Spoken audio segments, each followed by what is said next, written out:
बिस्मिल्लाहिर्रहमानिर्रहीम।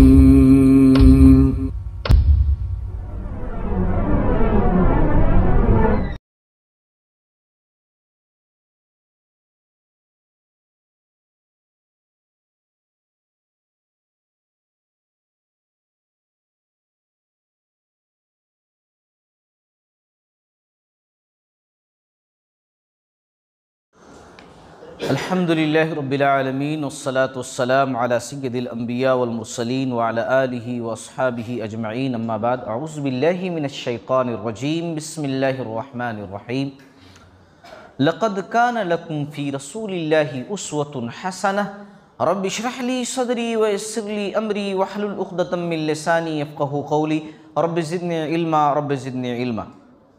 मोहतरम हज़रात, सीरतुन नबी सल्लल्लाहु अलैहि वसल्लम का ये क़िस्तवार जो दर्स चल रहा है, अल्हम्दुलिल्लाह अल्लाह का शुक्र एहसान है कि ये चल रहा है और जिनको अल्लाह ताला ने तौफ़ीक़ दी है इससे इस्तिफ़ादा भी कर रहे हैं, फ़ायदा उठा रहे हैं। जो लोग नहीं हाज़िर हो रहे हैं, अल्लाह ताला तौफ़ीक़ दे वो भी हाज़िर हों, इससे इस्तिफ़ादा करें। पिछली किस्त के अंदर जो है अल्हम्दुलिल्लाह हम लोग हिजरत के पूरे वाक़यात जो है समेट चुके हैं, बयान कर चुके हैं और बात यहाँ तक पहुँची थी कि प्यारे नबी सल्लल्लाहु अलैहि वसल्लम मदीना पहुँच चुके हैं। यानी मैंने जब सीरतुन नबी शुरू किया था तो उसी वक्त मैंने बताया था कि सीरतुन नबी को मैं कई किस्तों में तकसीम कर रहा हूँ। एक आप सल्लल्लाहु अलैहि वसल्लम की पैदाइश से पहले अरब का माहौल, फिर दूसरा आप सल्लल्लाहु अलैहि वसल्लम की पैदाइश तक, पैदाइश के बाद से लेकर के नबी बनाए जाने तक, नबी बनाए जाने से लेकर के हिजरत तक, और यहाँ तक मुकम्मल हो चुका है। और अब शुरू होने जा रही है मदनी ज़िंदगी, यानी आप सल्लल्लाहु अलैहि वसल्लम नबी बनाए जाने के 13 साल जो मक्का के अंदर गुजारे वो सब और उसकी बातें अल्हम्दुलिल्लाह कम और बेश गुजर चुकी हैं। अब हम मदनी ज़िंदगी के बारे में बात करेंगे, लेकिन मदनी ज़िंदगी में बात करने से पहले हम मुख्तसरन जान लेते हैं कि आप सल्लल्लाहु अलैहि वसल्लम मक्का से हिजरत करके जिस सरजमीन में गए, मदीना में, वहाँ पर कैसे लोग रहते थे। और इस वक्त ख़ास तौर से जबकि आप सल्लल्लाहु अलैहि वसल्लम हिजरत करके मदीना पहुँचे हैं तो वहाँ पर कैसे लोग रहते हैं, क्योंकि जाहिर सी बात है लोगों से माहौल पर काफ़ी असर पड़ता है। लोग कैसे होते हैं इनका जानना, इनकी जानकारी होना बहुत अहम चीज़ होती है। और ख़ास तौर से अब एक इस्लामी हुकूमत बनने जा रही है, तो जहां इस्लामी हुकूमत बनने जा रही है वहां का माहौल कैसा है, वहां के बाशिंदे कैसे हैं, ये जानना तो बहुत अहम है। इसीलिए मुख्तसरन सिर्फ जानते हैं कैसे लोग रहते थे। देखो, अगर तकसीम किया जाए तो 4 किस्म के लोग मदीना के अंदर थे उस वक्त। नंबर 1, यहूद। मदीना के करीब जो है यहूद भी आबाद थे, खैबर वगैरह के इलाके में, और उनके बास कबाइल बिल्कुल मदीना के अंदर भी थे, मदीना की बस्तियों में भी थे यहूद। सन 70 ईस्वी में जब रूमियों ने हमला किया था यरूशलेम पर, तो उस वक़्त जो है जुल्म सितम का शिकार हो करके यहूद जो है वहाँ से हिजरत करके मुख्तलिफ इलाकों में दुनिया के फैल गए थे। चंद कबाइल, चंद कबीले यहूदियों के जो है आकर के मदीना में भी आबाद हो गए थे। अपने बाप दादा के ज़माने से ये लोग वहाँ पर रहते थे। असलन ये लोग इब्रानी थे, लेकिन अरबों के साथ रहते रहते इनका रहन सहन, बोल चाल, लाइफ स्टाइल सब अरबों जैसी हो गई थी, अरबों की तरह रहते थे। यहाँ तक कि बहुत सारी शादी ब्याह भी ये लोग अरबों में किए हुए थे, तो और ज़्यादा अरबों के अंदर घुल मिल गए थे। अलबत्ता इनकी कोई हुकूमत नहीं बनी थी, ये लोग अरबों के मातहत ही थे। यूं समझ लीजिए कि अरबों, बड़े बड़े जो सरदार थे अरब के उनको टैक्स देते थे और समझ लीजिए जिम्मी की तरह रहते थे। लेकिन ये लोग अपने आप को बहुत आला समझते थे, आला ख़ानदान, आला नसब, आला लोग, और अरबों के बिलमुकाबिल तो बहुत ज़्यादा समझते थे। वो इसलिए वो लोग कहते थे कि हमारे पास अंबिया और रसूल आए हैं और हम ही लोगों में से आए हैं, बनु इसराइल में से, और हमारे पास किताब है। अरबों के पास क्या है? अरबों को कहते थे कि ये अरब जो है उम्मी है। वो उम्मी क्या समझते थे? उम्मी बोल करके कि बुद्धू, वैशी, गंवार, जाहिल, तो ऐसा समझते थे अरबों को, अपने आप को आला समझते थे। यहां तक कि उनका मानना यह था कि हम अरबों का माल कैसा भी चाहें ले सकते हैं, सही तरीका हो, जायज़ तरीका हो, हलाल हो, हराम हो, कोई फ़र्क नहीं पड़ता, हम अरबों का सब कुछ ले सकते हैं। अल्लाह ने कुरान में सूरह आल इमरान की आयत नंबर 75 में इस बात को बयान किया। वो समझते थे, उनका अकीदा था कि हम ले सकते हैं, कोई गुनाह नहीं, क्योंकि हम आला हैं और वो हकीर हैं हमारे सामने। यहूद के 3 बड़े कबीले थे उस वक़्त मदीना के अंदर, ख़ास तौर से 3 बड़े कबीले। एक बनु नज़ीर, एक बनु कुरैज़ा, एक बनु कैनुका। ये 3 कबीले थे जो मदीना के इर्द गिर्द आबाद थे, और ये लोग दौलत कमाने में बड़े माहिर थे, आज भी हैं, उस वक़्त भी थे दौलत कमाने में। ख़ास तौर से गल्ला, खजूर, कपड़े, शराब, इन सब का जो बड़ा कारोबार था इन्हीं लोगों के हाथों में था। यानी कि इक्तिसादी तौर पर, माली तौर पर यहूद बड़े मजबूत थे, बड़े मुस्तहकम थे, और साथ ही साथ ये लोग सूदी कारोबार भी चलाते थे। उस वक़्त जो अभी मुसलमान हो गए थे और अंसार कहलाए, औस और खजरज जो अरब के कबीले थे, इन लोगों को ये लोग सूद पर पैसे देते थे। सूदी कारोबार बड़ा बेहतरीन था। और साथ ही साथ अरब के जो बहुत सारे रोसा थे, बहुत सारे जो सरदार किस्म के लोग थे, उनको भी सूद पर पैसे देते थे। अब वो रोसा भी अरब के कैसे थे? शायरों की शायरी सुन करके, कोई शायर आया, अच्छे अशार पढ़ दिए इनकी शान में, आप तो ऐसा, आप तो ऐसा, उनको एक थैली दे दिए, एक पैसा उनके ऊपर खर्च कर दिए, इधर उधर अपनी शोहरत, नामवरी में इसके वास्ते मरे जाते थे वो लोग, इसमें पूरा खर्च कर देते थे। नतीजा क्या होता था? सूद बढ़ता जाता था, और एक वक्त ऐसा था 2-4 सालों के बाद कि इनकी ज़मीन, इनकी प्रॉपर्टी यहूद की हो जाती थी। तो ऐसा निज़ाम जो है चल रहा था बहरहाल। और यहूद जो है पैसा कमाने के लिए, अपने आप को हमेशा सेफ रखने के लिए अरबों को लड़ाते भी रहते थे। इसकी बेहतरीन मिसाल है औस और खजरज। औस और खजरज दोनों को लड़ाते रहते थे।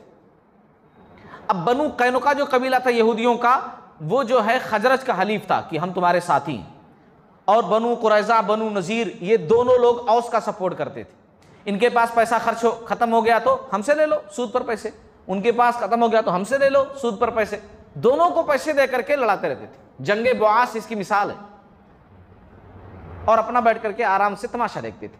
उस वक्त भी यही करते थे, आज भी यही करते थे। तो ये यहूद की हालत थी। समझ में आ गया? यहूदी थे, ऐसे थे। अच्छा, अब दूसरा तबका देखिए। दूसरा तबका जो था मदीना के अंदर, ये वो लोग थे जिनके पास सिवाय ईमान की दौलत के कुछ भी नहीं था। ये वो लोग थे जो मक्का में अपना सब कुछ छोड़ छाड़ करके मदीना चले आए थे। उनके पास उनका ईमान था, उनका जिस्म था, और कुछ भी उनके पास नहीं था। न रहने के लिए घर था, ना उनका कोई जरिए आमदनी था, ना कोई कारोबार था, कुछ भी नहीं था। ये कौन लोग थे? मुहाजिरीन थे। तीसरा तबका अंसार का, जिन्होंने मुहाजिरीन की मदद की, जो अरब थे, मदीना ही के रहने वाले थे, औस और खजरज के लोग। तो ये लोग जो है, इनकी आमदनी का जरिया खेती बाड़ी, बागात थे इनके। कुछ लोग थे जो यहूद के पास कारोबार वगैरह करते थे या मुलाजिमत करते थे। कुछ लोग थोड़े बहुत थे जो तिजारती पेशा थे, तिजारत वगैरह भी करते थे। लेकिन चूंकि मुसलमानों का सपोर्ट किए थे, इसीलिए तिजारत पर बहुत ज़्यादा गहरा असर पड़ा था। जो मुशरिकीन थे, जिनके साथ तिजारत करते थे, वो लोग हाथ उठा दिए थे, हम आपका सपोर्ट ही नहीं करते। तो इस किस्म के लोग जो थे अंसार, ये बहुत ज़्यादा मजबूत नहीं थे। हाँ, इनके पास इनके घर थे, इनकी खुद की ज़मीनें थोड़ी बहुत थीं, लेकिन ऐसे भी नहीं थे कि बहुत पैसे वाले थे। लेकिन हाँ, दिली तौर पर बड़े मालदार थे, ईमान की दौलत से मालामाल थे। इनके जिस्मों के अंदर जो दिल धड़कता था वो मोहब्बत से भरपूर था, सरशार था। तो ये थे जो है अंसार। अच्छा, मदीना के अंदर एक चौथा भी तबका था। ये वो तबका था जो बड़े लोगों का था, और अरब जो कबीले थे उनमें से था। और बड़े लोग थे, मालदार लोग थे, चौथा तबका, जिनको सरदारी मिलने वाली थी, बादशाहत मिलने वाली थी। औस और खजरज के लोग जब लड़ लड़ करके थक चुके थे तो इनको ही अपना सब कुछ बनाने वाले थे, जिसमें से सबसे ज्यादा आगे अब्दुल्ला बिन उबई बिन सलूल था, जो बाद में मुनाफिक बना। लेकिन अब इस सिचुएशन में जबकि उसको बादशाह बनना था, प्यारे नबी सल्लल्लाहु अलैहि वसल्लम हिजरत करके मदीना पहुंच गए। अब नबी के होते हुए इसकी क्या हैसियत, पत्ता इसका साफ हो गया। नतीजा क्या है कि इसका, इसके साथी जो इसके हवारी मवारी बनने वाले थे, इसको जब पोस्ट मिलती तो आखिर जो है आजू बाजू वही लोग रहने वाले थे। तो जब इसका पत्ता साफ हुआ अब्दुल्ला बिन उबई का, तो सारे लोगों का साफ हो गया। नतीजा क्या है, उनका एक अलग ग्रुप अंदर से खार खाए हुए बैठे हुए कि मुसलमानों की वजह से हमारा सब कुछ नुकसान हुआ, खासतौर से नबी के आने की वजह से हमारी सरदारी चली गई, बादशाहत चली गई, हम जो बड़े बनने वाले थे वो ख्वाब हमारा चकनाचूर हो गया। नतीजा क्या है, ये लोग अलग अपने अंदर लेकर बैठे हुए। लेकिन अल्हम्दुलिल्लाह कुछ बिगाड़ तो सकते नहीं थे, अंदर ही अंदर जल सकते थे, भून सकते थे, लेकिन कुछ बिगाड़ तो सकते नहीं थे। तो इसको देखते हुए इन लोगों ने क्या किया कि बाद में जंगे बदर के वक्त जो है इन लोगों ने बज़ाहिर इस्लाम का लिबादा ओढ़ लिया, इस ग्रुप ने, कि हम मुसलमान हो जा रहे हैं, और जब भी मौका मिलता इस्लाम को नुकसान पहुंचाने के लिए तैयार बैठे रहते, क्योंकि ये लोग सिर्फ लिबास बदल लिए थे, इस्लाम का लिबास पहन लिए थे, अंदर से तो मुसलमान थे ही नहीं। तो ये जो है तबकात थे वहां पर, चार किस्म के जो मौजूद थे मदीना के अंदर। अब हम बात को आगे बढ़ाते हैं। मदीना की सिचुएशन बताने के बाद नबी करीम सल्लल्लाहु अलैहि वसल्लम जब मदीना पहुंचे तो पहुंचने के बाद आप सल्लल्लाहु अलैहि वसल्लम ने 3 अहम काम किया। 3 अहम काम, आज के दरस में मैं उन्हीं 3 अहम कामों को बयान करके अपनी बात खत्म करूंगा। और ये बहुत 3 अहम काम थे, बुनियादी काम थे।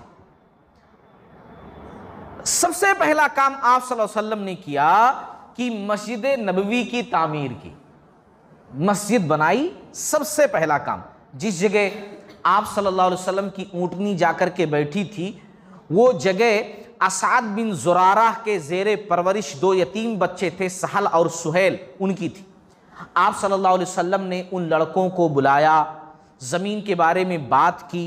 बच्चों ने कहा, या रसूलुल्लाह सल्लल्लाहु अलैहि वसल्लम, मस्जिद की बात है, आप यहाँ मौजूद हैं, हम ये ज़मीन हिबा करते हैं, आपके हवाले करते हैं, आप जैसा चाहें उसको इस्तेमाल करें।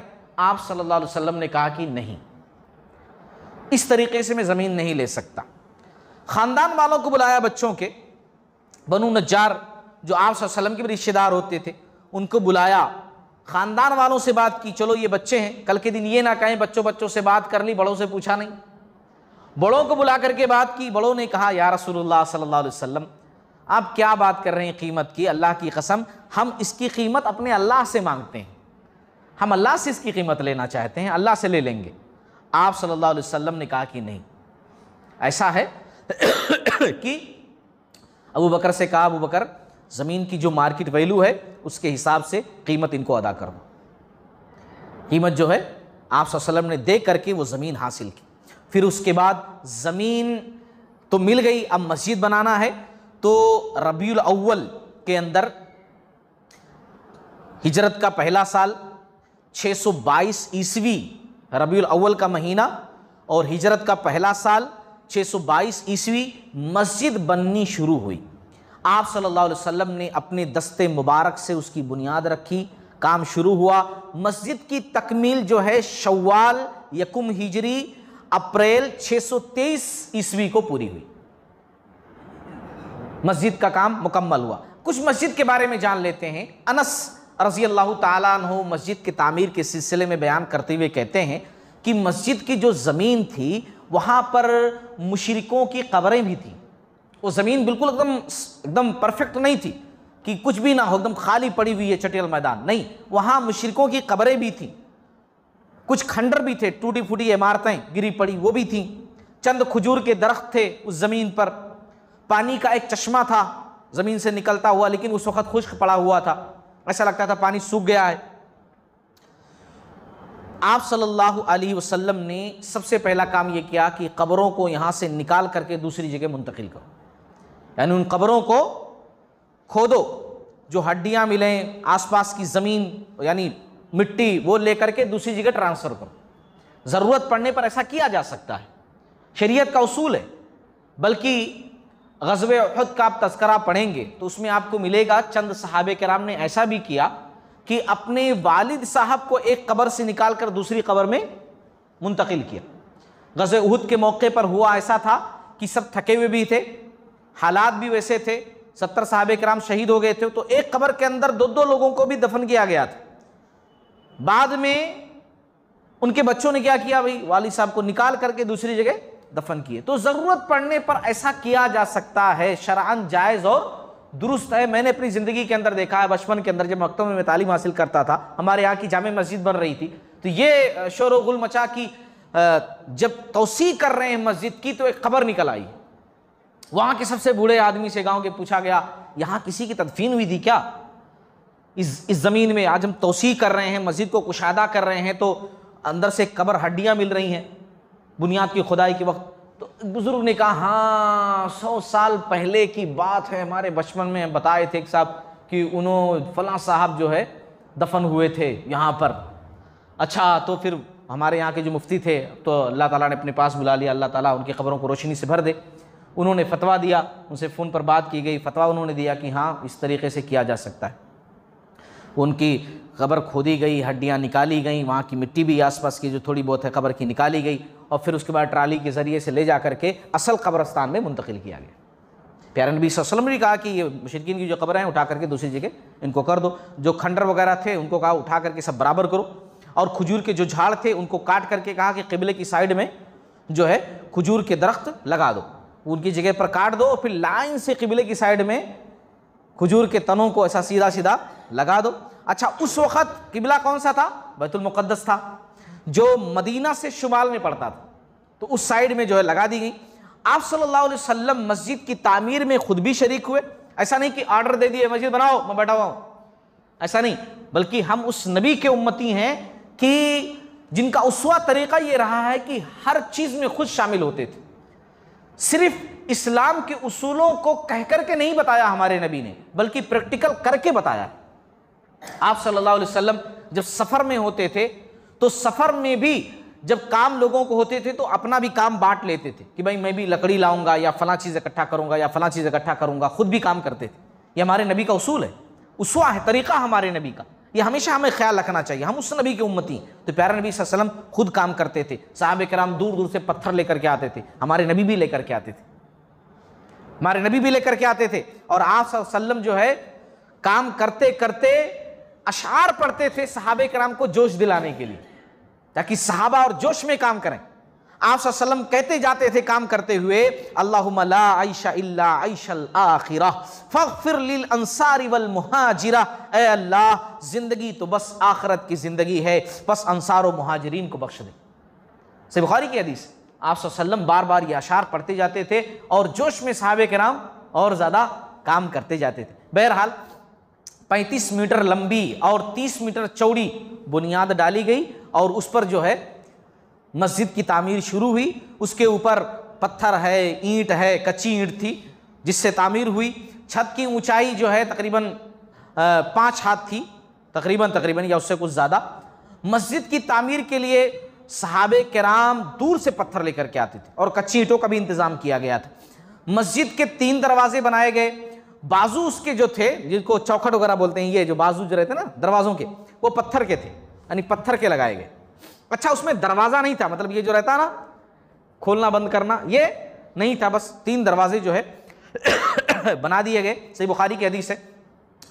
पिलर्स जो थे, खंबे जो थे मस्जिद के, वो खजूर के तनों के थे, वो काट करके सीधा सीधा। और छत जो है खजूर की शाखों और पत्तों की थी। खजूर की जो शाख होती है नहीं लंबी लंबी, वो और उसके जो पत्ते होते हैं उनको बारीक पूरा बिछा कर बनाया गया। ज़मीन जो नीचे जो है फर्श पर रेत और बारीक कंकरियां जो है डाल दी गई। मस्जिद बन करके तैयार होगी, मस्जिद बन करके तैयार होगी। बुनियाद इसकी जो सीरत के अंदर बात मिलती है कि 3 हाथ गहरी जो है बुनियाद इसकी खोदी गई थी, फिर उसके बाद ये इमारत बनाई गई थी। मस्जिद के बाजू में आप सल्लल्लाहु अलैहि वसल्लम ने हुक्म दिया चंद हुजरे, चंद कमरे तामीर करने के लिए, जिनकी दीवारें कच्ची ईंटों की थीं, खजूर के तनों की लकड़ियां और पत्ते दे करके जो है उनके छत बनाए गए उन रूम्स के। और इसी तरीके से जब वो बनकर रेडी हुए तो वही अज़वाज मुतहरात के कमरे थे, आप सल्लल्लाहु अलैहि वसल्लम के अज़वाज के वही कमरे थे जो मस्जिद के बाजू में बनाए गए। आप सल्लल्लाहु अलैहि वसल्लम 7 महीना तक अबू अय्यूब अंसारी रज़ी अल्लाह ताला अन्हु के घर में रहे और फिर उसके बाद हुजरे जब बनकर के तैयार हो गए तो यहाँ पर मुंतकिल हो गए। और जैसा कि पिछले दरस में ये बात गुजर चुकी है कि आप सल्लल्लाहु अलैहि वसल्लम ने अपने घर वालों को बुला लिया था तो वहाँ जो है रहने लगे। अच्छा, मस्जिद का तस्करा आया है तो एक बात का मैं तस्करा करूँ, मस्जिद बनाने की बात। आप सल्लल्लाहु अलैहि वसल्लम ने मस्जिद को इतनी अहमियत क्यों दी कि सबसे पहला काम मस्जिद ही बनाई। हालांकि हालात आप सोचिए, मक्का से हिजरत करके मदीना आए हुए हैं, कोई 500 किलोमीटर दूर मक्का से, लेकिन मक्का के लोग सुकून से बैठे हुए नहीं हैं। जो मुसलमानों की प्रॉपर्टी वहाँ पर थी सब जब्त कर चुके हैं, जो वहाँ मुसलमान हैं उनको रोके हुए हैं, आने से रोक रहे हैं। उसके साथ साथ तिजारत के रास्ते बंद कर रहे हैं वो लोग। उसके साथ साथ कि कैसे भी कोशिश कर रहे हैं कि मुसलमानों को नुकसान पहुंचाया जाए। ऐसे आलम में सबसे पहला काम क्या होता है कि आदमी ये सोचता है कुछ ऐसा करें कि हम सेफ हो जाएं। मगर आप सल्लल्लाहु अलैहि वसल्लम ने सबसे पहला काम यह किया कि मस्जिद की बुनियाद डाली और मस्जिद बनाई। इसलिए कि सबसे मजबूती का राज जो होता है ना वो मस्जिद होती है। आप सल्लल्लाहु अलैहि वसल्लम के इस उसवा से जो मस्जिद सबसे पहले आप सल्लल्लाहु अलैहि वसल्लम ने बनाई, ये पता चलता है कि मुसलमानों के इत्तेहाद का जो मरकज होता है ना वो मस्जिद होती है। इत्तेहाद का मरकज मस्जिद है, यही मुसलमान जमा होते हैं। और मुसलमान जब सफर के लिए निकलते थे तो मस्जिद से निकलते थे, आते थे तो सबसे पहले मस्जिद में आते थे। इत्तेहाद का इतना बड़ा मरकज है मस्जिद कि अगर मुसलमान सच्चा मुसलमान बन करके रहे ना तो उसके जिंदगी के शबो रोज हमें यहीं से पता चल जाएंगे। हमारा एक भाई है, 2 दिन से नहीं आया, हमेशा पहली सफ में रहता है, 2 दिन से दिखाई नहीं दे रहा है। हम जाने हमारे भाई क्या हुआ, 2 दिन से मस्जिद में नहीं दिखाई दिया, नहीं आया। अच्छा बीमार है, उसकी आयादत को जाएं। अच्छा सफर पर गया हुआ है, ठीक है, उसके सफर की वापसी की दुआ करें। तो ये इत्तेहाद का बहुत बड़ा मरकज होता है मस्जिद। ये हम मुसलमानों ने क्या किया, नमाजों से रुख मोड़ लिया, नमाज की पाबंदी हमने बंद कर दी। नतीजा क्या है, जो इत्तेहाद था उस पर सबसे बड़ा असर पड़ा कि हमारे अंदर से इत्तेहाद चला गया। ये इत्तेहाद का मरकज है मस्जिद, और हर चीज की तरक्की के लिए इत्तेहाद का होना जरूरी है। प्यारे नबी सल्लल्लाहु अलैहि वसल्लम ने वो जगह सबसे पहले बनाई कि जहां मुसलमान इत्तेहाद अपना सकें और जहां अपने इत्तेहाद का मुजाहरा कर सकें कि एक साथ एक सफ में ठहर कर एक साथ रुकू कर रहे हैं, एक साथ सजदा कर रहे हैं। बाहर कितना इख्तलाफ हो जाए, मस्जिद में आकर बाजू बाजू ठहर रहे हैं, इख्तलाफात का खात्मा कर रहे हैं। तो मस्जिद इत्तेहाद की जगह, इख्तलाफ की जगह नहीं। और इसीलिए प्यारे नबी सल्लल्लाहु अलैहि वसल्लम ने सबसे पहला काम यह किया, वो इत्तेहाद वाली जगह बनाई मस्जिद। मस्जिद कोई मामूली चीज़ नहीं है। प्यारे नबी सल्लल्लाहु अलैहि वसल्लम के दौर में मजलिस शूरा मस्जिद के अंदर मुनक्किद होती थी। किसी बात पर कोई मीटिंग मस्जिद के अंदर, कहीं गज़वे पर जाना है मस्जिद के अंदर उसका सलाह मशवरा। यहाँ तक कि मस्जिद दारुल इफ्ता था, फतवा की जगह। किसी सहाबी को, किसी सहाबिया को कोई मसला दरपेश, फौरन चलो मस्जिद में। कोई इख्तलाफ की बात, खानदान में ऐसा हो गया, ये हो गया, चलो मस्जिद की तरफ। वहाँ हल मिलता था, वहाँ उसका फतवा मिलता था, मसाइल समझाए जाते थे। और मस्जिद दारुल क़ज़ा भी था, फैसले की जगह, जिसके जज, जिसके काजी, जिसके मुंसिफ़े आला प्यारे नबी सल्लल्लाहु अलैहि वसल्लम हुआ करते थे। कोई इख्तलाफ हो जाए, कोई बात हो जाए, लोग भाग करके जाते थे नबी रहमत सल्लल्लाहु अलैहि वसल्लम के दरबार में और वहीं इंसाफ मिलता था। तो दारुल क़ज़ा भी था। इसी तरीके से मस्जिद नबवी, ये इस्लाम की सबसे पहली यूनिवर्सिटी, सबसे पहला मदरसा, सबसे पहला स्कूल, सबसे पहला कॉलेज, सब कुछ जो है मस्जिद नबवी, इस्लाम का सबसे पहले। असहाबे सुफ़ा जो है वहीं तालीम हासिल करते थे। मस्जिद के अंदर एक चबूतरा बनाया गया था उनके वास्ते, बैठने की जगह, वहीं पढ़ते थे वो लोग, वहीं रहते थे। जिसके फारगीन का नुमाया चेहरा अगर देखना हो कि वहाँ से कौन फारिग हुआ उस मदरसे से पढ़ करके, तो हज़रत अबू हुरैरा रज़ी अल्लाह ताला अन्हु की मिसाल हमारे सामने है।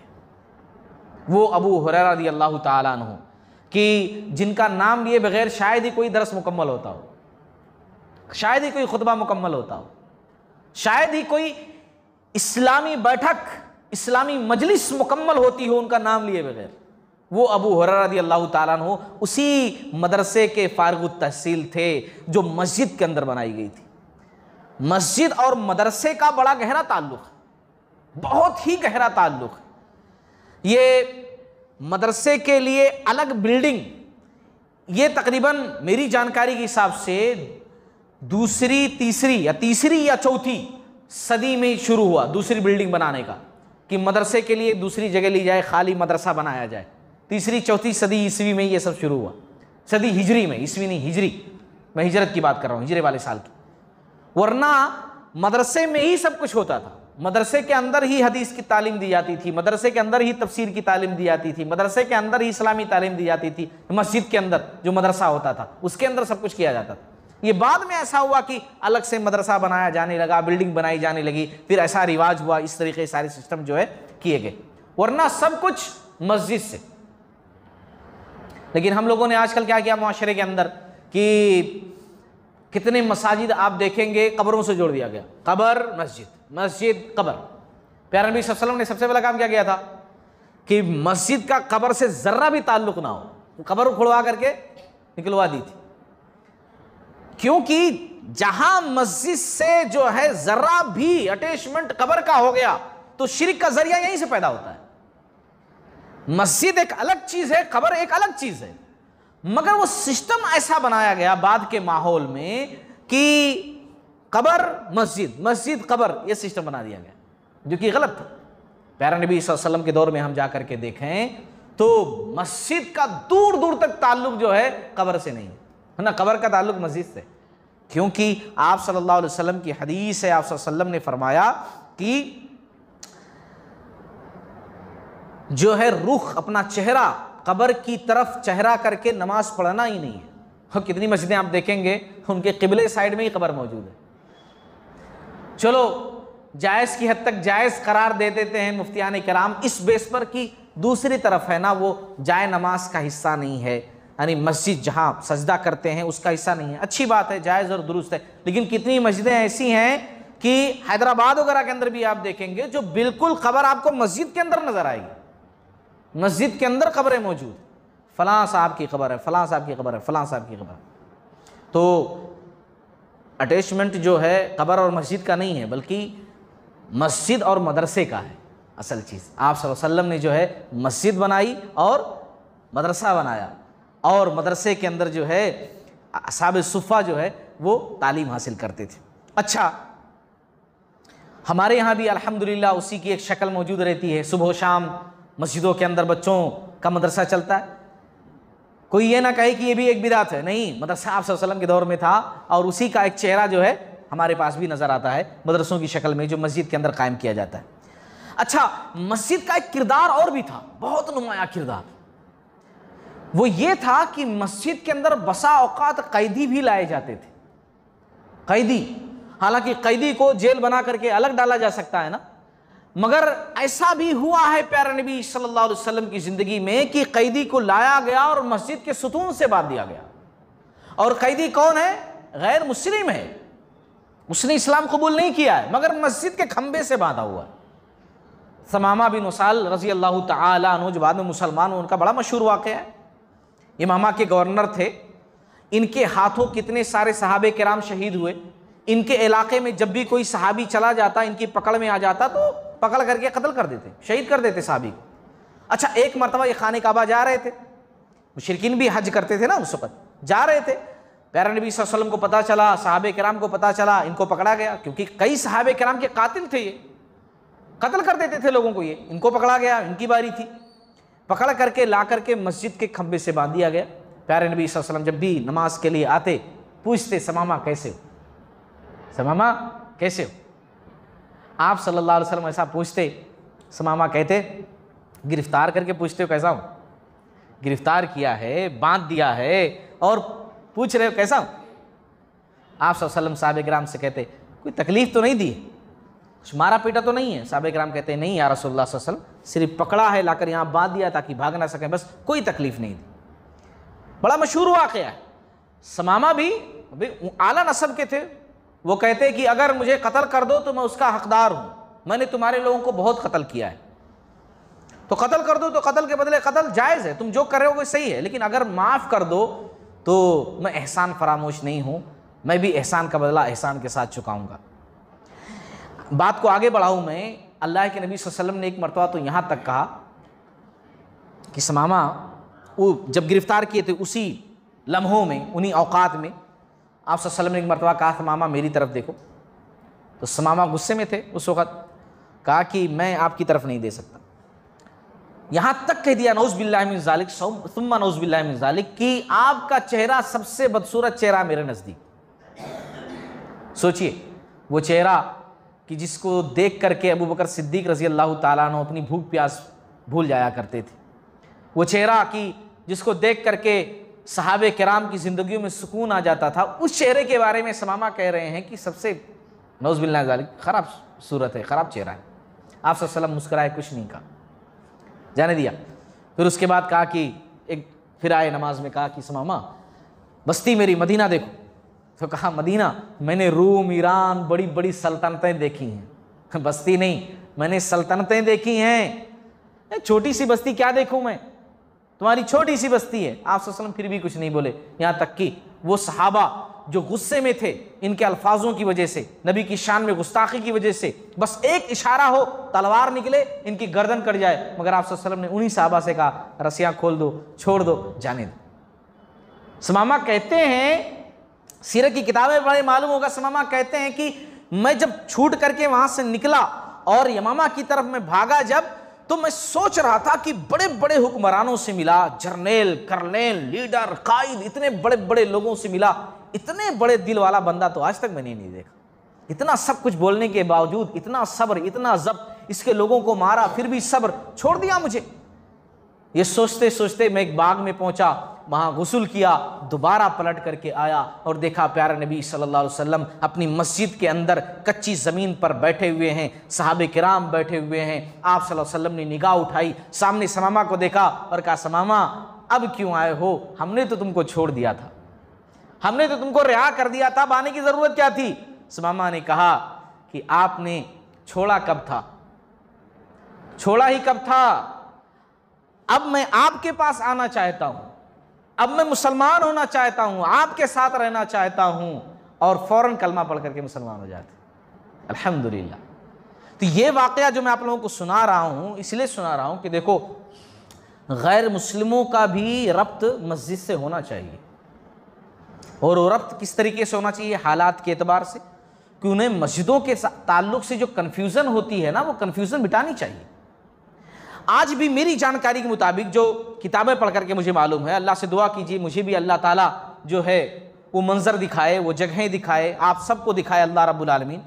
जो मेरी तालीम है, जो मैंने बातें पढ़ी हैं, जो सीरत की किताबें मैं पढ़ता हूँ, उसके अंदर लिखा हुआ है कि आज भी मस्जिद नबवी के अंदर जो सुतून है, खंबे हैं ना, मुख्तलिफ दरवाजे, अब तो कुशादगी कर दी गई है, वहाँ एक पिलर पर लिखा हुआ है एक जगह पर उस्तुवानतुल वफूद, यानी ये वो जगह है जहां प्यारे नबी सल्लल्लाहु अलैहि वसल्लम वफूद से मिलते थे, जो वफ्द आते थे, जो लोग आते थे मिलने के लिए, मुस्लिम गैर मुस्लिम, यहां मस्जिद के इस दरवाजे के पास इस जगह पर इस्तकबाल करते थे। आज हमने मुकम्मल तौर से जो है बंद कर दिया। नतीजा क्या, उनको कन्फ्यूजन है कितने सारे गैर मुस्लिमों को कि मस्जिद बोले तो क्या, कौन सी जगह। हैदराबाद वगैरह के अंदर ईद मिलाद प्रोग्राम होते थे, मैं जिस मस्जिद के अंदर था वहाँ भी होते थे, 2-3 सालों से होते थे। मैं खुद देखा हूँ अपनी आँखों से कि लोग शीर खुरमा बनाते थे, उसके बाद गैर मुस्लिमों को दावत देते थे, एक तेलुगु दाई रखते थे, तेलुगु दाई पहले इस्लाम के बारे में बताते थे, शीर खुरमा पिलाया जाता था, उनके ओपिनियंस लिए जाते थे, वो माइक लेकर के बोलते थे कि आज तक तो हम यही समझते थे कि मस्जिद के अंदर तलवारें रखी होती हैं, लड़ाई भिड़ाई की बातें होती हैं और दीगर चीज़ें, हम आज तक यही सोचते रहे। इतना सब सादा रहता है, बस ऐसे नमाज पढ़ते हैं, ऐसे रहते हैं, हम तो पहली दफ़ा देख रहे हैं। और अभी हाल ही में जो मैसेज के ज़रिए से पता चला, कुलकुंडा के अंदर जो है मस्जिद इबादुर रहमान, वो लोग ये बाकायदा प्रोग्राम इसी पर कर रहे हैं, मस्जिद विज़िट के नाम से। वो गैर मुस्लिमों को जो है मसाजिद दिखाएंगे कि भाई ये मस्जिद है, इसके अंदर ये काम होता है, अपनी तौर से कोशिश करते हैं अमन व अमान कायम करने की। गर्चे बहुत सारे शरपसंद कब नहीं रहे हैं, शरपसंद हर दौर में रहे हैं। सतेजा कार रहा है अजल से ता इमरोज, चरागे मुस्तफी से शरारे भूले भी। बुरे लोग कब नहीं रहे हैं। आदम अलैहिस्सलाम, अल्लाह रब्बुल आलमीन ने आदम अलैहिस्सलाम को पैदा किया, इब्लीस का चेहरा सामने आ गया। इब्राहिम अलैहिस्सलाम तो नमरूद भी मौजूद, मूसा अलैहिस्सलाम तो फिरौन भी मौजूद, प्यारे नबी सल्लल्लाहु अलैहि वसल्लम मौजूद तो अबू लहब और अबू जहल जैसे लोग भी मौजूद। कब नहीं रहे हैं दुश्मन, और कब नहीं इस्लाम को ऐसा कुछ फेस करना पड़ रहा है जो आज कोई नई बात हो रही है। जो पहले के दौर गुजर चुके हैं उनसे बहुत आसान है। मक्का के अंदर मुसलमानों के हालात में बयान कर चुका हूं, क्या हालात थे। और उन हालात में जब मुसलमानों ने कहा प्यारे नबी सल्लल्लाहु अलैहि वसल्लम से कि ऐ अल्लाह के नबी, अल्लाह की मदद कब आएगी, इतने बुरे हालात कब मदद आएगी, तब आप सल्लल्लाहु अलैहि वसल्लम ने ये नहीं कहा था ठीक है कल आ जाएगी। आप सल्लल्लाहु अलैहि वसल्लम ने कहा था इतने से घबरा गए। पहले लोगों को तुमसे ज्यादा तकलीफें दी गई, लोहे की कंघियों से उनके गोश्त खींच खींच कर निकाले गए, उनको खड़ा करके आरियों से चीर दिया गया, मगर फिर भी वो सब्र करते रहे, और तुम अभी से घबरा गए। तो मैं कहना यह चाहता हूं कि मस्जिदों को बिल्कुल गैर मुस्लिम के लिए बंद करके रखना कि बिल्कुल नहीं, गैर मुस्लिम आ ही नहीं सकते हैं, बहुत बड़ा फतवा इस ताल्लुक से, ऐसा नहीं करना चाहिए। प्यारे नबी सल्लल्लाहु अलैहि वसल्लम के दौर में गैर मुस्लिम भी मस्जिद के अंदर आए हैं, और जैसा कि मैंने बातें बयान कर दी। अच्छा, पहली बात मेरी आज की मुकम्मल हुई। आप सल्लल्लाहु अलैहि वसल्लम ने पहला काम जो किया था, क्या काम किया? मस्जिद की तामीर की, पहला काम। अच्छा, दूसरा काम, मैंने 3 बातें की थी ना कि आप सल्लल्लाहु अलैहि वसल्लम ने 3 अहम काम किए, तो एक मस्जिद बनाई, दूसरा काम मुसलमानों में भाईचारगी, मुसलमानों में भाईचारगी आप सल्लल्लाहु अलैहि वसल्लम ने कराया। क्योंकि जो लोग मक्का से आए थे उनके पास कुछ नहीं था, उनके पास कुछ नहीं था। जो मदीना के थे उनके पास बहुत कुछ नहीं था, लेकिन कुछ तो था, वो यहीं के रहने वाले थे, उनके वास्ते सोने की जगह थी, खाने का इंतजाम था। तो आप सल्लल्लाहु अलैहि वसल्लम ने इन मुहाजिरीन को और इन अंसार को भाई भाई बनाया। इसको बोलते हैं भाईचारगी। जो मक्का से आए थे मुहाजिर, जो मदीना के थे जिन्होंने मदद की थी वो अंसार, इन दोनों का भाईचारा करवाया। इसको कहते हैं सिलसिले मुआखात। आप तफसीर किताबें पढ़ेंगे तो ये लफ्ज मिलेगा आपको, सिलसिले मुआखात, भाईचारगी आप सल्लल्लाहु अलैहि वसल्लम ने कराई। 90 मुहाजिरीन उस वक्त थे, और अनस बिन मालिक रजी अल्लाह ताला अन्हु के घर में ये सिलसिले मुआखात कराया गया, भाईचारगी कराई गई। आप सल्लल्लाहु अलैहि वसल्लम एक मुहाजिर को लेते, एक अंसार को लेते और कहते, अंसारी मेरे भाई, ये मुहाजिर आज से तुम्हारा भाई है, ये मुहाजिर भाई तुम्हारा भाई है, ये मुहाजिर भाई तुम्हारा भाई है, तुम इसको अपने घर में रखोगे, इसको खिलाओगे पिलाओगे, लिबास का इंतजाम करोगे, और मरने के बाद तुम्हारी जायदाद में हिस्सेदार भी होगा। ये बहुत कम लोग जानते हैं। हाँ, ये भी था। ये कब खत्म हुआ, ये हुक्म कब मंसूख हुआ? जंगे बदर तक ये चलता रहा, ये सिलसिला। जंगे बदर के बाद जो है ये हुक्म मंसूख हो गया, और कहा गया कुरान के अंदर व उलुल अरहाम बअदुहुम औला बअद, कि जो सगे रिश्तेदार हैं वो ज्यादा हकदार हैं, है ना। ये सिस्टम खत्म किया, ये यानी मिरास वाला कि विरासत में हिस्सेदार भी होगा, ये सिस्टम खत्म किया गया जंगे बदर के मौके पर। लेकिन ये सिलसिला चला हिजरत के बाद। जंगे बदर सन 2 हिजरी में वाक़ई हुई है, 1 साल से ज्यादा चला, कि मरने के बाद जायदाद में हिस्सा। कितनी बड़ी बात है। या आज हमारा आलम यह है कि अपने भाई को देने के लिए तैयार नहीं रहे, अपने भाई को देने के लिए तैयार नहीं होते। एक बालिश जमीन अगर है तो हमारा भाई कैसे बढ़ रहा, जबकि वो सगा रिश्तेदार है, सगा मेरा भाई। आप कोर्ट कचहरी अदालतों में जाकर देख लीजिए, सबसे ज्यादा लड़ने भिड़ने वाले आपसी रिश्तेदार हैं, गैर दूसरे वो बात की बात है। आपको 50% ऐसे मिलेंगे जो आपसी तनाव में हैं, खानदानी झगड़े हैं, रिश्तेदारी झगड़े हैं, रिश्तेदारी लड़ाओ।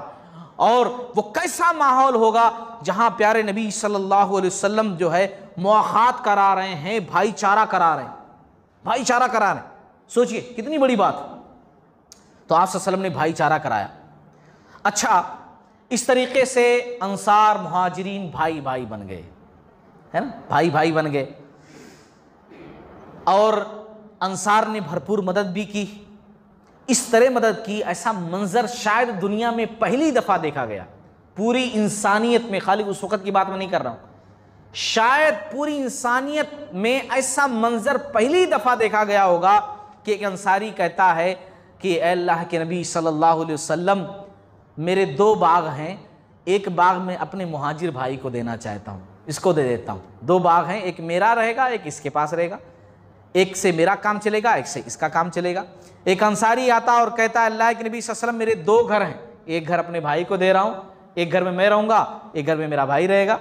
एक अंसारी अगर कहता है अल्लाह के नबी सल्लल्लाहु अलैहि वसल्लम, सोच देखो मेरी 2 बीवियाँ हैं, एक को मैं तलाक देता हूँ, इधर गुजरने के बाद जो है मेरा भाई उससे निकाह कर लेगा। ऐसा हुआ नहीं, ऐसा एक भी वाकया नहीं हुआ, ये बीवी वाला वाकया एक भी हुआ नहीं, लेकिन उनकी सोच देखो, इतना आगे बढ़कर के साथ दिया। कोई सोच सकता है? ऐसा सोच ही नहीं सकता कोई, लेकिन इतना आगे बढ़कर उन लोगों ने काम किया, ऐसा सोचा और ऐसा प्रपोजल रखा, ऐसी बात रखी। लेकिन मुहाजिरीन ने भी ऐसा नहीं कि अब सब कुछ फ्री में मिल रहा है तो ले लो। मुहाजिरीन ने ऐसा नहीं किया, वो भी गैरतमंद थे। मुहाजिरीन ने ऐसा नहीं किया, बल्कि कितने सारे सहाबे किराम हैं, उन लोगों ने कहा कि ऐसा नहीं, कुछ दूसरा तरीका अख्तियार करते हैं, आपकी ज़मीन जायदाद में हिस्सा हमको नहीं चाहिए। तो कहा अंसारियों ने फिर कैसा करें? तो कहा भाई ऐसा करते हैं कि आपकी ज़मीन है, आपके बागात हैं, आपकी चीज़ें हैं, हम उसमें मेहनत करेंगे और उसके बाद जब फल आएगा तो फिर बांट लेंगे। इस तरह आप अपनी चीज़ों के मालिक रहोगे और हमारा भी काम चल जाएगा। और जिस तरह हदीस के अंदर बयान किया गया, अब्दुर्रहमान इब्न औफ रज़ी अल्लाह ताला अन्हु हैं, ये भाई बनाए गए साद बिन रबी रज़ी अल्लाह ताला अन्हु। साद बिन रबी अंसारी हैं, अब्दुर्रहमान बिन औफ ये मुहाजिर है। जब भाईचारा कराया गया और इन्होंने बीवी वाली बात कही कि 2 बीवियां हैं, मैं तलाक दे दूं, तुम शादी कर लो, तो कहा कि अल्लाह ताला, अब्दुर्रहमान बिन औफ रज़ी अल्लाह ताला अन्हु, कहा अल्लाह ताला आपके अहल वयाल में बरकत दे, मुझे भी इसकी ज़रूरत नहीं है, आप बस मुझे क्या करो, मार्केट का रास्ता बता दो, बाजार कहाँ है, मदीना का। कहा बाजार फला जगह पर है, भाई चलो बता देता हूँ मैं, वहाँ कैसा कैसा होता वो भी समझा देता हूँ। कहा हाँ भाई चलो, समझा दिया। और फिर उसके बाद एक वक्त ऐसा आया कि बड़े बड़े ताजिरों में अब्दुर्रहमान इब्न औफ रज़ी अल्लाह ताला अन्हु का शुमार होने लगा। मदीना के बड़े ताजिरों में, इलाके के बड़े ताजिरों में शुमार होने लगा अब्दुर्रहमान इब्न औफ रज़ी अल्लाह ताला अन्हु का। और मुहाजिरीन ऐसे थे कि अपने भाइयों का दिल से बेहतर चाहते थे। बसा औकात वाकयात ऐसे भी देखने में आए कि इन्होंने उनके घरों की इस्लाह की, घरों की। ऐसा नहीं कि भाई है ना तो ठीक है उनका उन्होंने देख ले, मैं अपना अपना देख लेता हूं, नहीं, उनकी जिंदगियों में दाखिल होकर के उनकी जिंदगियों में जो कमियां थी उसकी इस्लाह की। नहीं मेरे भाई ऐसा नहीं, ऐसा ऐसा नहीं, ऐसा। बड़ा मशहूर वाकया है, सही बुखारी किताबुल सौम के अंदर मौजूद है, किताबुल अदब के अंदर मौजूद है। सलमान फारसी रजी अल्लाह ताला अन्हु भाई बनाए गए अबू दरदा रजी अल्लाह ताला अन्हु के। सलमान फारसी फारस से हिजरत करके आए, अबू दरदा मदीना के रहने वाले, दोनों में भाईचारा कराया गया। और जब एक मर्तबा ऐसा हुआ कि सलमान फारसी रजी अल्लाह ताला अन्हु अपने जो है इस्लामी भाई के घर पर गए और अबू दरदा रजी अल्लाह ताला अन्हु जो है बीवी से बोले, तब पर्दे का हुक्म नाजिल नहीं हुआ था, पर्दे का सिस्टम नहीं था, देख सकते थे उनके अज़वाज को, बीवियों को। तो कहा कि भाई सलमान आए हैं, दस्तर लगा दो, भाई सलमान खाना खा लें। अच्छा दस्तर लगा दिए उनकी अहलिया, ये खाने के लिए बैठे, खाने के लिए बैठे।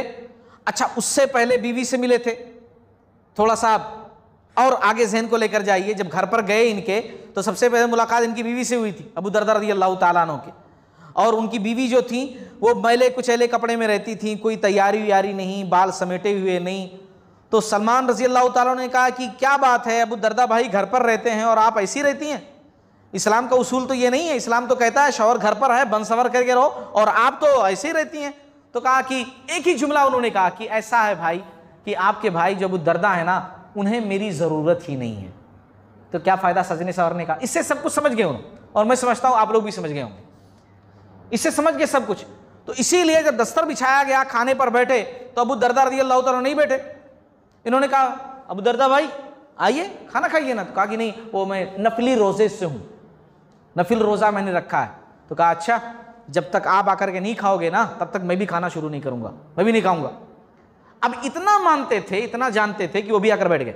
कहा ठीक है चलो रोज़ा तोड़ देता हूँ, नफली रोज़ा है ना। बैठ के खाना खा लिया। अच्छा शाम हुई, सोने का वक्त हुआ, तो बीवी से कहा कि सलमान भाई के लिए बिस्तर लगा दो। बिस्तर लगा दिए। उसके बाद कहा कि भाई आप कहाँ जा रहे हो? सलमान रजी अल्लाह तआला ने कहा अबू दरदा से, अबू दरदा भाई आप किधर? तो कहा कि वो मैं क़यामुल लैल के लिए जा रहा हूँ, मैं रात में नमाज़ पढ़ता हूँ ना, तो अब उसकी तैयारी करने जा रहा हूँ, क़यामुल लैल, मैं रात में नमाज़ पढ़ूंगा। तो कहा कि नहीं नहीं, मैं भी नहीं सोऊंगा उस वक़्त तक जब तक कि आप बिस्तर पर नहीं पहुँच जाते, आप भी चल करके सो, मेरी बात मानो। भाई देखो ऐसा नहीं हमारे घर में आकर के हम ही को ऐसा कुछ भी नहीं, यानी इतनी अहमियत देखो आप, यहाँ सगे भाई को अहमियत नहीं देते। कोई बात बोले ना, अरे क्या जानते तुम जी, मेरी जिंदगी में अपने हिसाब से गुजारूंगा, तुम्हारी जिंदगी तुम गुजारो, भाई है तो क्या सर पर चढ़ जाएंगे। लेकिन वहां देखो भाई का क्या आलम है कि इतनी अहमियत दे रहे हैं। सलमान रजी अल्लाह तआला ने कहा नहीं बिस्तर पे, और वो भी कोई छोटे मोटे भाई नहीं है, उनकी बीवी है घर के अंदर। हाँ, कहा चलो, कहा अच्छा ठीक है भाई, जो आप बोल रहे हैं तो चला जाता हूँ। अच्छा सो गए। रात में फिर उठना चाहे, सलमान रजी अल्लाह तआला जाग रहे थे, उठना चाहे, कहा नहीं नहीं अभी नहीं, सो जाओ। फिर सुला दिए। फिर रात आखिरी वक्त में जो तहज्जुद का वक्त होता है, सलमान रजी अल्लाह तआला ने खुद उठे, उनको उठाया और उसके बाद क़यामुल लैल किया, रात की नमाज पढ़ी, और फिर उसके बाद समझाते हुए कहा कि मेरे भाई, जिस तरह अल्लाह ताला का हक़ हमारे ऊपर है, ऐसे ही हमारे आँख का हक़ है कि हम सोएं, हमारे जिस्म का हक़ है कि हम खाएं, हमारी बीवी का हक़ है कि उसके हुकूक अदा करें। जहाँ अल्लाह का हक़ अदा करते हैं वैसे ही दूसरों के हुकूक भी अदा करना हमारे ऊपर लाजिम और ज़रूरी है। तीनों खामोश रहे और फिर उसके बाद जब फजर की नमाज का वक्त हुआ, वज़ू किए, मस्जिद गए, नमाज पढ़ी, आप सल्लल्लाहु अलैहि वसल्लम के सामने पहुंच गए। कहा या रसूलुल्लाह सल्लल्लाहु अलैहि वसल्लम, आज हमारे भाई सलमान ने ऐसा किया, रोज़ा तोड़वा दिया, रात में उठना चाहा तो एक वक्त में जगाए और सुला दिए शुरू में, और ऐसी ऐसी बात बोले मुझे। तो आप सल्लल्लाहु अलैहि वसल्लम ने तमाम बातें सुनने के बाद कहा सदका सलमान, सलमान ने सही कहा, सलमान ने सही कहा, ऐसा ही इस्लाम है ना। तो इससे बताना मैं क्या चाहता हूं कि देखो इन लोगों ने घरों में उनके जाकर के इस्लाह किया, उनकी जिंदगियों को और खूबसूरत बनाया, इस तरह एक दूसरे से मिल करके रहे। अच्छा, वक्त बड़ी तेजी से गुजर रहा है, मैं तो ऐसा चाहता हूं कि ज्यादा से ज्यादा आप लोगों के सामने बात बयान करूं। आप सल्लल्लाहु अलैहि वसल्लम ने जो सिलसिले मुआखात कराया, इसके पीछे वजह क्या थी? एक वजह तो ये थी कि मुसलमान जो है, जो खराब हालत में हैं, उनकी हालत भी सुधर जाए, और दूसरी ये जो आप सल्लल्लाहु अलैहि वसल्लम ने फलां का भाई फलां, फलां का भाई फलां जो बनाया, वो इसलिए ताकि ये जो जाहिलियत का रंग चढ़ा हुआ है लोगों के ऊपर ना, कि मैं छोटा तू बड़ा, तू बड़ा मैं छोटा, मैं मेरा खानदान ऐसा तो तेरा खानदान ऐसा, ये सारी जाहिलियत की बात ही खत्म हो जाए और सिर्फ एक चीज रह जाए कि मुसलमान बोले तो मुसलमान, एक मेयार रह जाए कि अच्छा कौन, जिसके अंदर तकवा सबसे ज्यादा अच्छा, खानदान फलां फलां, ये सब सारी की सारी चीजें मिट जाएं। और यही चीज तो अल्लाह ताला ने कुरान में जिक्र की। आप लोग आयतें पढ़ते हैं ना, आप लोग कई मरतबा सुने होंगे। सूरह आल इमरान के अंदर अल्लाह ताला ने क्या कहा, वातस्मू बिहब्लिल्लाहि जमीअन वला तफर्रकू वस्कुरू निअमतल्लाहि अलैकुम इस कुंतुम आदाअन फअल्लफ़ बैन क़ुलूबिकुम फ़अस्बहतुम बिनिअमतिही व इख़वाना, कि मुसलमानों अल्लाह की रस्सी को मजबूती से पकड़ लो, फिरकों में मत बटो, अलग अलग मत बटो, याद करो उस वक्त को कि जब तुम दुश्मन हुआ करते थे, एक दूसरे के मुखालिफ हुआ करते थे, लेकिन अल्लाह ताला ने अपने नबी को भेज करके, इस्लाम जैसी नेमत भेज करके तुम्हारे ऊपर इनाम किया, और वो इनाम ये किया कि तुम आपस में भाई भाई बन गए, आपस में भाई भाई बन गए। तो आप सल्लल्लाहु अलैहि वसल्लम ने इस तरीके से मुआखात कराया, और मुआखात इतना बेहतरीन कि ऐसा बेहतरीन मुआशरा बना, ऐसा बेहतरीन मुआशरा कि जिसकी मिसाल आज भी दी जाती है। अगर बेहतरीन मुआशरे की मिसाल एग्जाम्पल दी जाती है तो फिर उस मुआशरे की दी जाती है, उस माहौल की, कि जिस माहौल में प्यारे नबी सल्लल्लाहु अलैहि वसल्लम ने ये सारी बातें की थी। अच्छा, उसूल क्या थे, क्या पॉइंट्स थे जिसको लेकर आप सल्लल्लाहु अलैहि वसल्लम ने कहा कि ऐसा ऐसा ऐसा तुम्हें मुआशरे के अंदर रहना है, ऐसा ऐसा करना है। मुआखात तो करा दिया, चंद बातें मैं बताऊं ना, आप लोग बारहा सुनते रहते हैं, लेकिन इस सिचुएशन में इन बातों को सुनो। आप सल्लल्लाहु अलैहि वसल्लम के पास एक सहाबी आते हैं, कहते हैं कि कौन सा इस्लाम बेहतर है। आप सल्लल्लाहु अलैहि वसल्लम जवाब देते हैं, तुम खाना खिलाओ, सलाम करो, चाहे उसको पहचानो या ना पहचानो, सलामती की दुआ दो। आप सल्लल्लाहु अलैहि वसल्लम के पास अब्दुल्ला बिन सलाम आते हैं, उनसे आप सल्लम कहते हैं सलाम फैलाओ, खाना खिलाओ, सिला रहमी करो, रात में उठ करके नमाज पढ़ो जब लोग सो रहे हो, तो ऐसे आसानी से जन्नत में दाखिल हो सकते हो। आप सल्लम कहते वो शख्स जन्नत में दाखिल ना होगा जिसका पड़ोसी उसकी शरारतों से महफूज ना हो। आप सल्लम कहते मुसलमान वो जिसकी ज़बान और हाथ से दूसरे मुसलमान महफूज रहें। आप सल्लम लोगों को तालीम देते तुम में से कोई शख्स मोमिन ही नहीं हो सकता जब तक कि वो अपने लिए वही पसंद करे, जब तक कि वही चीज़ अपने लिए जो पसंद करता है वही अपने भाई के लिए पसंद ना करे। जो अपने लिए पसंद करते हो वही अपने भाई के लिए पसंद करो। आपस में बुग़्ज़ ना रखो, हसद ना करो, एक दूसरे से मुंह ना मोड़ो, अल्लाह के बंदो भाई भाई बन जाओ। किसी मुसलमान के लिए हलाल नहीं कि अपने भाई को 3 दिन से ज़्यादा छोड़े रखे, 3 दिन से ज़्यादा बोलचाल बंद रखे। बहुत हो गया तो 3 दिन, उससे ज़्यादा नहीं। अगर 1 साल तक किसी मुसलमान से बातचीत बंद रखी आपने तो उसको कत्ल कर देने के मुतरादिफ है, आपने उसका मर्डर कर दिया। आप सल्लम कहते कि तुम सब एक जिस्म की तरह हो। जिस तरीके से जिस्म के एक हिस्से में अगर तकलीफ होती है तो उसके दूसरे हिस्से में भी महसूस होती है। अगर हाथ दर्द कर रहा है तो आंखों से आंसू निकल रहे होते हैं, जबकि आंखों पर तकलीफ नहीं लगी है, मगर आंख बयां कर रहा है कि जिस्म के एक हिस्से में तकलीफ हो रही है, तुम ऐसे जिस्म के मानिंद हो। आप सल्लल्लाहु अलैहि वसल्लम कहते लोगों से रास्ते से तकलीफ दे चीज़ को हटा देना ईमान का बेहतरीन हिस्सा है। आप सल्लल्लाहु अलैहि वसल्लम लोगों से कहते सदका करना जन्नत में जाने का जरिया है। वो शख्स मोमिन नहीं जो खुद पेट भर कर खाए और उसका पड़ोसी भूखा सोया रहे, वो शख्स मोमिन नहीं। आप सल्लल्लाहु अलैहि वसल्लम कहते जो किसी मुसलमान को लिबास पहनाएगा अल्लाह उससे जन्नत का लिबास पहनाएगा। जो शख्स किसी मुसलमान को खाना खिलाएगा अल्लाह उसको जन्नत के फल खिलाएगा। जो किसी मुसलमान को पिलाएगा अल्लाह उसको जन्नत की मोहर लगी हुई पाकीज़ा मशरूब पिलाएगा। शहद दूध की नहरों से अल्लाह ताला पिलाएगा। तुम ज़मीन वालों पर रहम करो, अर्श वाला तुम्हारे ऊपर रहम करेगा। ये सारी चीज़ें आज भी मौजूद है ना, ये कोई नई बात थोड़ी है कि मैं नई बातें सुना रहा हूँ। लेकिन फ़र्क क्या है कि उन लोगों ने इस पर अमल किया था, इसलिए उनका माशरा इतना बेहतरीन हो गया था। और आज हम लोग खाली सुनते हैं, पढ़ते हैं, कहते हैं, कहलवाते हैं, बस इसीलिए कोई फ़र्क नहीं पड़ता, कोई फ़र्क नहीं पड़ता है। तो इसीलिए इतना बेहतरीन माशरा वो बना सिलसिले मुआख़ात से लेकर के बाद में कि उसकी मिसाल आज भी दी जाती है। तीसरी अहम बात जो आप सल्लल्लाहु अलैहि वसल्लम ने की पहुँचते ही, जो आज की आखिरी बात है, वो ये कि वहाँ यहूद आबाद थे। आप सल्लल्लाहु अलैहि वसल्लम ने उनसे बातचीत की और कहा कि देखो भाई, जिस तरह मदीना में रहने का हमको हक़ हासिल है ऐसे ही तुमको भी हक़ हासिल है। जैसे हम चाहते हैं कि मदीना के अंदर अमन व अमान कायम रहे, ऐसे आप लोगों को भी चाहिए कि आप ये चाहें कि मदीना के अंदर अमन व अमान कायम रहे। जैसे हम चाहते हैं हमारे बच्चे महफूज, ऐसे आप भी चाहो कि आपके बच्चे महफूज। आप अपने लिए जो चाहते हो कि आपके बच्चे महफूज, तो हमारे बच्चे भी हम चाहते हैं कि महफूज, अमन व अमान बरकरार रहे। तो इसके लिए आज से हमारा और आपका मुआहिदा ये है कि जो हमारा दुश्मन वो आपका दुश्मन, जो आपका दुश्मन हमारा दुश्मन।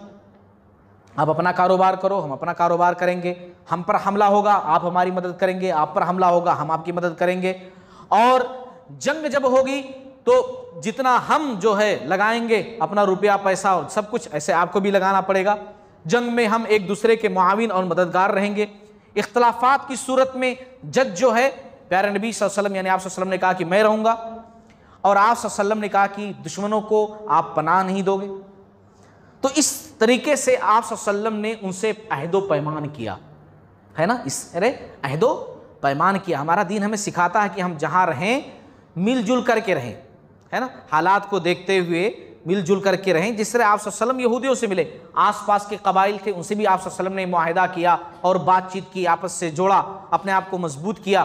छोटे छोटे जो कबाइल थे, हाँ, बाद में यहूद ने मुखालफत की, अहदो पैमान को तोड़ा, जंग के दौरान दुश्मनों की मदद की, जंग के दौरान मुसलमानों को छोड़ करके दुश्मनों का साथ दिया। तो जाहिर सी बात है मुआहिदा उन लोगों ने तोड़ दिया, तो आप सल्लल्लाहु अलैहि वसल्लम ने उनके ऊपर हमला किया, अटैक किया।